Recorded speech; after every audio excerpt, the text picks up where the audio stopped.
Lingua tsoza na kisi ya famille na bangote. Là négatif. Okay. Kenzungu moko boya bokoko moko ezalaka na famille na bango ke non.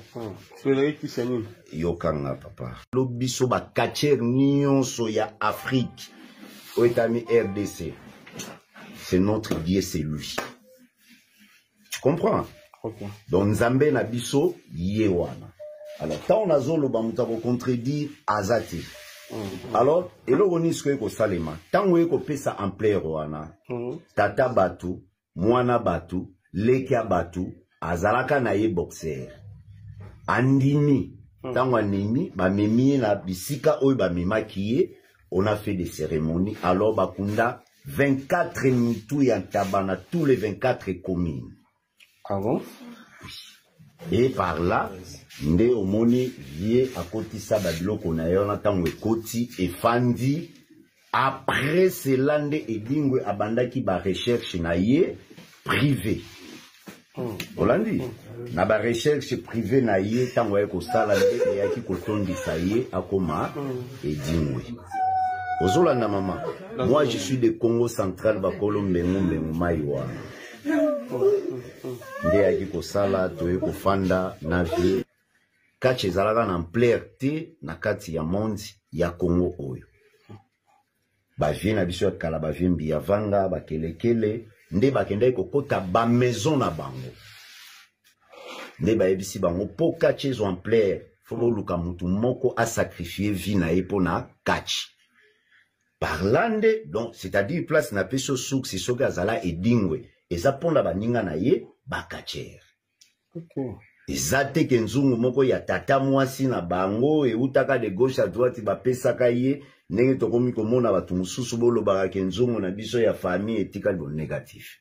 Là, c'est Bijou qui parle. Okay. Moutako contredire azati.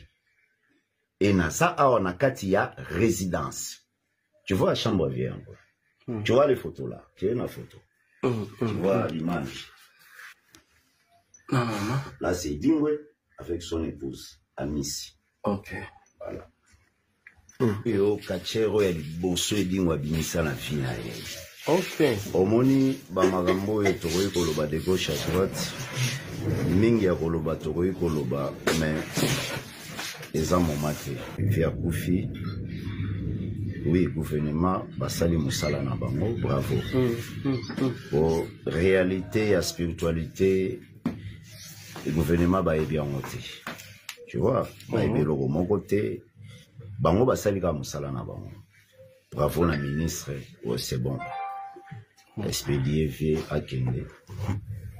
Mais, bien que je manque les mots, mais il y a belé et zanakati. Okay. Po bisonio sobakache toyebi ba parti oyo ya zanzambe na biso oya sinya po lelo kachi lelo batunyo soto banda kodonda tozala boye kaka nde balobaka l'été sambisa kindoki te l'été traitaka eloko moko te. C'est bien moi Bijou qui nous envoie te nazoyebisa bino via Koufi mais alakaki yango mokolo ya kokufa mbula ebeta koti elangati bon yango wana echobeta mais okomona mulongo ya bato bakolanda na nsima ya aventure. Donc après sa mort bato mosusu bakolanda lisusu. Oui, j'ai dit et je confirme. Ah bon? Surtout na niveau ya balingomba. Vous allez voir. Lingomba église bien. L'église. Wana ye mutalobi. Ngana lobi kaka lingomba. Ok. Na français. Na français. Na lobi na lingala. Na ce qu'on lobi na français. Ah. Ba église. Église eza lingomba te. Lingomba eza batu basangani. Yo ezala tuma. On veut dire eza na liloba ya tika ya tibino ya loba ete liwana ye peut-être bien nsima mutu bien batu. Non. Moi, je suis un docteur en métaphysique. Ok. Ndenga naza awa naza na parti ya mwangambo mo na kati. Parce que ye moko le vie. Banda ba vole banda ta mukolo moko te avion tikala ko kale ba débarquer ba tuna kati. Po ba mata. Mais avion boya ko mata. Oh. Oui. Oui, préviané botuna ba joueur équipe ya Mazembe. Tant ba no robeta match na Casablanca. Match na bango ezaki reporté pour voler kenda quitté. À deuxième reprise, ils allaient voler zaki à 7 heures. Bache, bakoti, vole bandi pour ça la taxi pour matin et calé. Pilote va quitter si batunio son abozela pour décoller à 23 heures. Bamsou bakena ba hôtel, yé aboy bokende batikaliwa. Alors batikaliwa na un moment donné 23 heures, bakoti lisusu, bameki esimbite bakiti si bango lisusu. Par là, ne siko nde ba yeki kotinda ambulance. Batinda ki ambulance et cause. Non, batinda non ambulance te. Il y a troisième fois siko po ba mata. Ba ye na vie na chaise roulante, ti place wana nde vie ayeko sa la perte ya mémoire. Ils allaient pas tellement perdre sa mémoire à boyi, ayebisi même notre frère. Courage à toi, papa Makengo, Alain. Ozolingo ke nanga oyebi ke oyo koyelanga nyonso kuna eza na charge na yo okosupporter yango pona bango bamonaki lokola viaza na komi na problème ya mutu.